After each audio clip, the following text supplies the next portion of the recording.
Hello and welcome to History Through Question.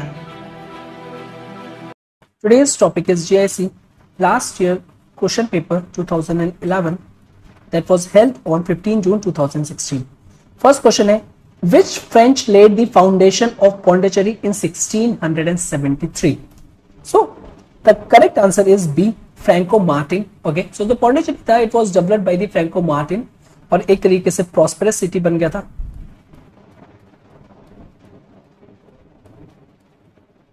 और ये जो सिटी थी ये कैपिटल थी फ्रेंच कॉलोनीज ऑफ माहे जो कि इंडिया में था. ओके, साथ ही साथ जो सेटलमेंट्स थे कराई कला में जो कि लोकेटेड था ऑन कोरोमंडल कोस्ट.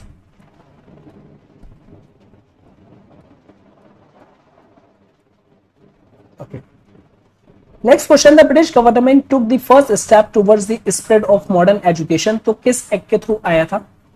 तो यहाँ पे बात करने इट्स प्रीटी सिंपल क्वेश्चन 1813 और हम लोग इसको लेंथ एंड ब्रेथ में डील कर चुके हैं डेडिकेटली. ठीक है, तो लेक्चर्स ऑलरेडी अपलोड है चार्टर एक्ट ऑफ 1813 उसमें आप जाके देख सकते हैं. नेक्स्ट जो है the act which reduce the number of directors of the court from 24 to 18. Again is a very simple question. ठीक है कि किस टाइम कोर्ट के डायरेक्टर्स थे उनको रिड्यूस किया गया था, तो ये भी हम लोग लेंथ एंड ब्रेथ में कवर कर चुके हैं डेडिकेटली. तो the correct answer is C, the charter act of 1853. Next four question, who founded the British Indian Associations in 1851? अगर हम बात करें तो यहां पे जो करेक्ट आंसर होगा that is the B, Radhakant Deb जो है इससे रिलेटेड होंगे. और यहां पे जो ब्रिटिश इंडियन एसोसिएशन है इसको फाउंड किया था बाय मर्जिंग टू ऑर्गेनाइजेशंस. एक तो थी land holder society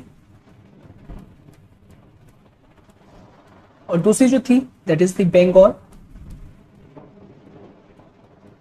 British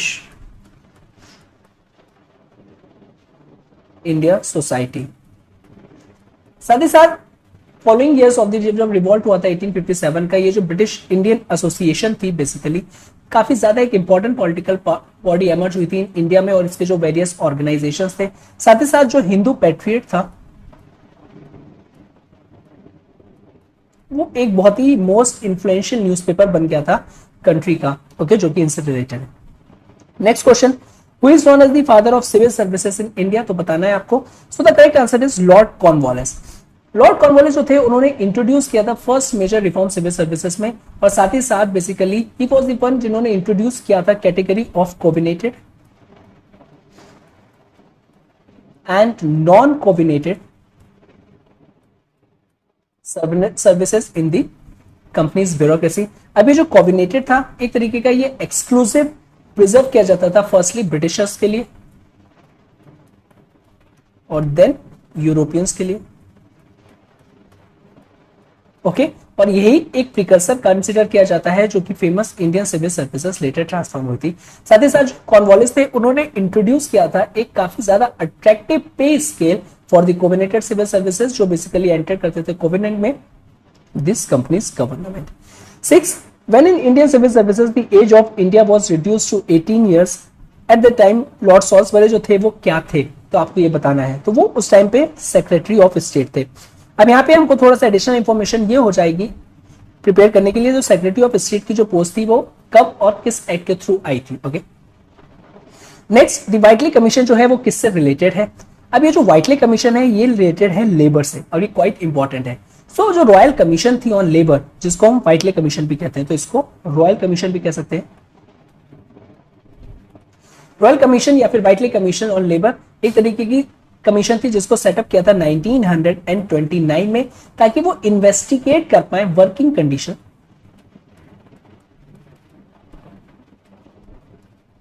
investigates working conditions किस पे? जो कि प्लांटेशन चल रहा था इंडिया में, प्लांटेशंस इन इंडिया. और ये जो कमीशन थी इसको चेयर कर रहे थे जॉन हेनरी व्हाइटले. ये जो कमीशन थी इसने सबमिट करी थी अपनी रिपोर्ट इन द ईयर 1931 में और जो रिपोर्ट बेसिकली उसने सरप्राइज किया था मैनी बाई कॉन्करिंग जो काफी ज्यादा क्रिटिसिज्म थे महात्मा गांधी एंड जो अदर्स दैट जो पॉवर्टी है was the cause of Indian social and industrial problems. Okay, साथ ही साथ इनकी जो रिपोर्ट थी काफी ज्यादा क्रिटिकल थी ऑफ द ब्रिटिश एम्प्लॉयज का जो रोल था इन परपिचुएटिंग द प्रॉब्लम्स को जो फर्दर एग्जीक्यूट कर रहे थे। ये रॉयल कमीशन जो थी लेबर इन 1931 जो थी, फिर बेसिकली साथ ही साथ उसने ये भी पॉइंट आउट किया था कि एक तरीके का नीड है systematic collection of labour statics, कि हमको चाहिए है सिस्टमेटिक कलेक्शन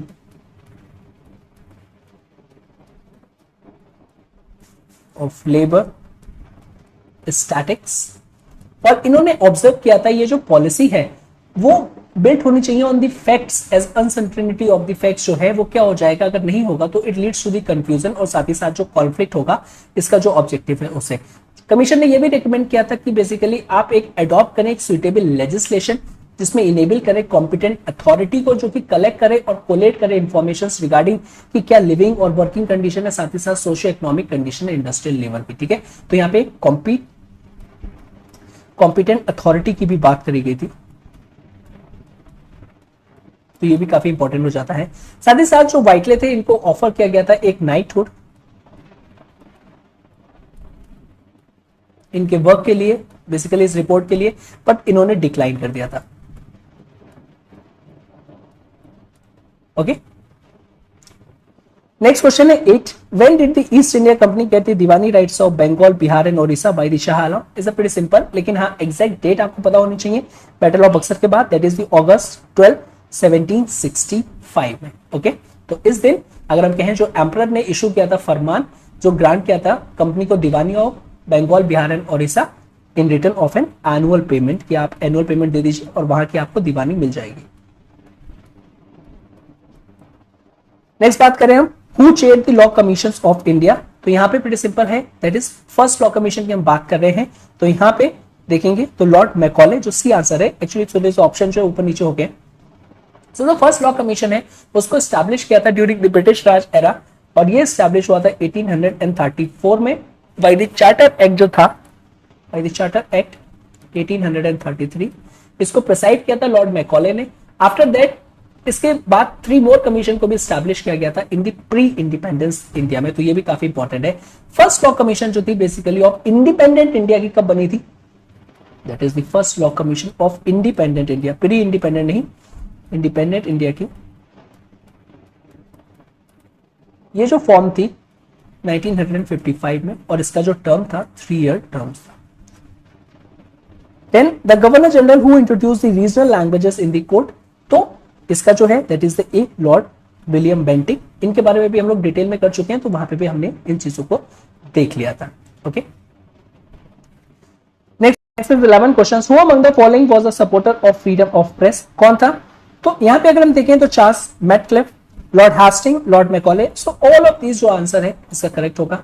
लॉर्ड मैटक्लिफ अगर हम देखें जो कि गवर्नर जनरल ऑफ इंडिया थे 1835 से 36, इन्होंने सक्सीड किया था लॉर्ड विलियम बेंटिक को, और एक सीनियर मेंबर भी थे काउंसिल के। इनका जो शॉर्ट टर्म था ऑफिस के लिए काफी ज्यादा मेमोरेबल है, बिकॉज इन्होंने जो उनके प्रेडिसेसर्स ने स्टार्ट किया था उसको इन्होंने एग्जीक्यूट किया था, जो रिफॉर्म्स को स्टार्ट किया था उसको एग्जीक्यूट किया था। और साथ ही साथ बेसिकली इनको जाना जाता है सबसे पहले कि इनका giving entire liberty to the press. ठीक है, liberty to the press. Okay, so ये पब्लिक ओपिनियन थी इन इंडिया में, but there was a people at home as well as India जो कि अपोज कर रहे थे दिस पॉलिसी को due to his liberal policy towards the press. जो लॉर्ड मैटक्लिफ थे उनको कंसिडर किया जाता है as a liberator of Indian press. Okay, but soon ये जो थे बेसिकली एक तरीके से विक्टिम हो गए थे पार्टी पॉलिटिक्स इन इंग्लैंड, और इनको सक्सीड किया था उसके बाद लॉर्ड ऑकलैंड ने 1836 में। नेक्स्ट जो है अगर हम बात करें लॉर्ड हेस्टिंग की, सो एबॉलिशन ऑफ सेंसरशिप किया था लॉर्ड हेस्टिंग ने।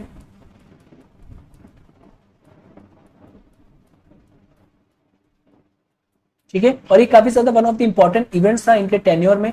सो लॉर्ड हेस्टिंग ने एबॉलिशन किया था सेंसरशिप। इट इज बेसिकली ये जो किया था बिकॉज ऑफ इस जो डिसलाइक था इनका अननेसेसरी इंपोजिशन, जो रिस्ट्रिक्शंस लगा रखे थे प्रेस पे, बट एज ए प्रिकॉशन इन्होंने कुछ इशू किया था वेरियस गाइडलाइंस जो कि प्रोहिबिट करती थी कंपनीज की पॉलिसीज को कि आप न्यूज़पेपर में नहीं डाल सकते। अब रिजल्ट क्या हुआ, that the many fresh newspaper जो हो गए थे वो आ गए थे, और India first vernacular newspaper that is the समाचार दर्पण जो था, अब वो स्टार्ट हुआ था, और वो कब स्टार्ट हुआ था? 1818 में। साथ ही साथ मैनी स्कॉलर्स बेसिकली थे, सच एज बंगाल गैजेट हो गए थे, वो पब्लिश कर रहे थे even prior to the vernacular magazine by the Ganga Kishore Bhattacharya. Few latest अगर हम बात करें तो राजा राम मोहन राय ने भी नेशनल प्रेस बेसिकली स्टार्ट किया था, नेशनल प्रेस इन इंडिया, और साथ ही साथ राजा राम मोहन राय उन्होंने संवाद कॉमेडी को स्टार्ट किया था,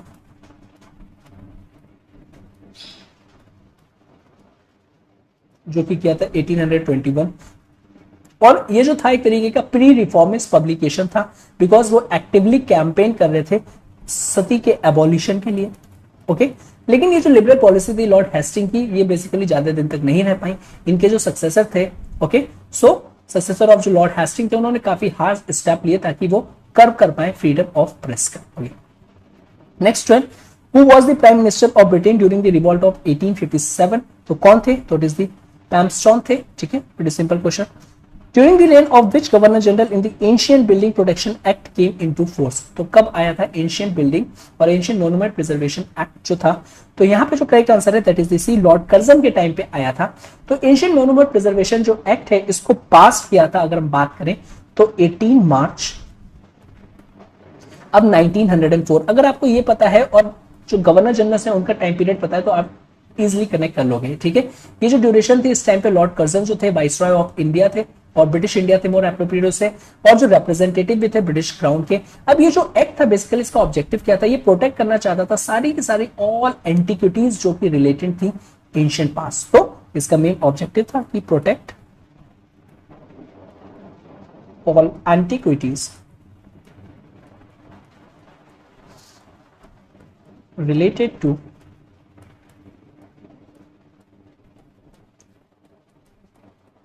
एंशिएंट पास्ट। और साथ ही साथ ये जो मॉन्यूमेंट्स था हिस्टोरिकल सिग्निफिकेंस और जो कंसोलिडेट किया जाता था इसको under the archaeological survey of India. अब ये जो एक्ट था it remains intact in the constitution of India, और ये काफी ज्यादा सेंट्रल था कि किस तरीके से मेंटेन किया जाए funds in order to preserve of the archaeological and historical sites. Not just is it important for the maintenance but साथ ही साथ also to be able to derive the ancient और medical glorious traditions जो कि art and architecture का था इन India में। Now ये जो दो मॉन्यूमेंट्स जो थे बेसिकली इसके अंडर में आते थे, that is fall under the ancient monuments and archaeological sites and remains act 1956। इसको हम कहते हैं प्रोटेक्टेड मॉन्यूमेंट्स। ओके, और इनको गार्ड किया जाता है और फंड किया जाता है according to the clauses in this act. 14, who among और from which place Dadabhai Naoroji was elected as a member of the British parliament? तो कहां से वो हुए थे? Correct answer is Finsbury. तो नौरोजी जो थे बेसिकली वो ब्रिटेन गए थे, ओके, और वहां पे उन्होंने कंटिन्यू किया था अपना पॉलिटिकल इन्वॉल्वमेंट्स, और वो इलेक्ट हुए थे for liberal party in Finsbury central, जो कि हुआ था 1892 में बेसिकल जनरल इलेक्शन हुआ था। और एक तरीके से फैक्चुअल नेक्स्ट इंफॉर्मेशन है ये कि ये first British Indian member of parliament थे, एमपी थे। नेक्स्ट 15, हंटर कमीशन जो है इट वाज रिलेटेड टू, किससे रिलेटेड है? तो अगर हम देखें तो हंटर कमीशन जो है it was pretty simple related to the education. So Hunter commission जो एजुकेशन को एस्टैब्लिश किया था इन द ईयर 1882, किसने किया था? That is the lord Ripon ने। ओके, और basically during the British rule जो गवर्नमेंट था वो रिव्यू करना चाहता था जो कि प्रोग्रेस हुआ था in the field of education. तो रिव्यू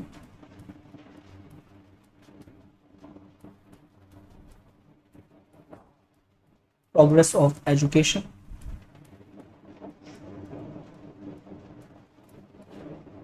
बाय चार्ल्स वुड। ठीक है, मैनिफेस्टो जो था उसका ये हंटर एजुकेशन कमीशन।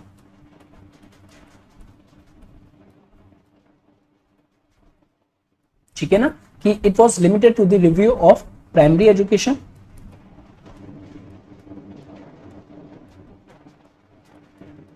एंड साथ ही साथ सेकेंडरी एजुकेशन।